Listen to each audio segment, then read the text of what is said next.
السلام علیکم عزیز طلبہ، اس ویڈیو میں ہم آپ کی خدمت میں پیش کر رہے ہیں علامہ اقبال رحمۃ اللہ علیہ کی مشہور و معروف نظم جاوید کے نام کی تشریح۔ یہ نظم جاوید کے نام بال جبریل سے لی گئی ہے۔ علامہ اقبال رحمۃ اللہ علیہ دوسری گول میز کانفرنس کے موقع پر جب لندن تشریف لے گئے تو وہاں انہیں ان کے فرزند جاوید اقبال کا لکھا ہوا خط موصول ہوا۔ اس خط میں جاوید اقبال نے اپنے والد سے گراموفون لانے کی فرمائش کی تھی۔ پرانے وقتوں میں گراموفون ایک ایسا آلہ تھا جو آواز ریکارڈ کرنے اور چلانے کے لیے استعمال ہوتا تھا۔ اسے فونوگراف بھی کہا جاتا تھا۔ علامہ اقبال نے اپنے بیٹے کے لیے گراموفون لانے کی بجائے ان کے لیے یہ نصیحت آموز نظم جاوید کے نام لکھ ڈالی۔ جاوید کے نام اس نظم میں ایک باپ کے جذبات اور افکار کی ترجمانی بھی ہے اور ملک و ملت کے نوجوانوں کے نام ایک شاندار اور زبردست پیغام بھی۔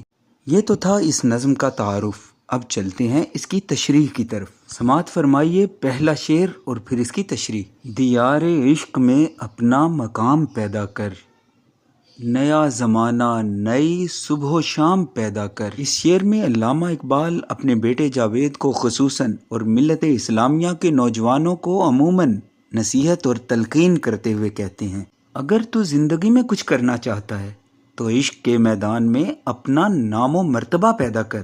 اگر کامیابی حاصل کرنا تیرا مقصد ہے تو عشق کے میدان میں کامیابیاں سمیٹ۔ علامہ اقبال کا پیش کردہ تصور عشق مجازی اور عام لوگوں سا نہیں، بلکہ یہ تصور عشق مذہب کے اندر اپنی جڑیں رکھتا ہے اور اس کی اقدار سے وابستہ ہے۔ حوالے کے طور پہ علامہ اقبال کا ایک اور شعر ملاحظہ فرمائیے۔ صدقِ خلیل بھی ہے عشق، صبر حسین بھی ہے عشق، مارکائے وجود میں بدر و حنین بھی ہے عشق۔ یعنی علامہ اقبال کا تصور عشق حضرت ابراہیم خلیل اللہ علیہ السلام کے جذبہ صادق، سچائی اور ایثار، میدان کربلا میں حضرت امام حسین علیہ السلام کے صبر و استقامت، اور مارکہ غزوہ بدر اور حنین میں رسول اللہ خاتم النبیین صلی اللہ علیہ وآلہ آلہ وصحبہ وسلم اور ان کے جانثار صحابہ اکرام رضوان اللہ علیہم اجمعین کی قربانیاں عشق ہیں۔ حضرت اقبال کے نزدیک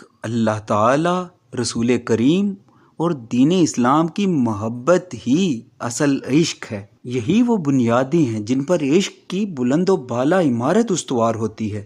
وہ ملت اسلامیہ کے نوجوانوں اور اپنے بیٹے سے یہ کہنا چاہتی ہیں، اپنا تن، من اور دھن دین کی خدمت کے لیے وقف کر دو، دین کے اصولوں پر مضبوطی سے کاربند ہو جاؤ۔ دوسرے مصرے میں نیا زمانہ نئے صبح و شام پیدا کرنے سے مراد بظاہر تو نئی دنیا بسانا ہے، ایک نئے زمانے اور نئی دنیا کی تعمیر کرنا ہے۔ یہاں علامہ اقبال نے نئی صبح و شام اور نئے زمانے کو مجازی معنوں میں استعمال کیا ہے۔ وہ چاہتے ہیں موجودہ استحصالی دنیا کے نظام میں تبدیلی اور انقلاب لایا جائے اور اسے ایک نئی شکل دے کر انسانوں کے رہنے کے قابل بنایا جائے۔ جتنے لوگوں نے بھی اس دنیا اور زمانے کے مروجہ نظام سے بغاوت کی اور دین حق کے اصولوں پر چلنے کی راہ اپنائی، وہ نہ صرف انقلابی بنے بلکہ انہوں نے اپنی پہچان پیدا کی اور آنے والے زمانوں کے لیے، آنے والوں کے لیے زندگی گزارنے کے لیے نیا ماحول بھی دے گئے۔ اگر ایسے لوگوں کی مثالیں تلاش کی جائیں تو نبی کریم خاتم النبیین صلی اللہ علیہ وآلہ آلہ وصحبہ وسلم کی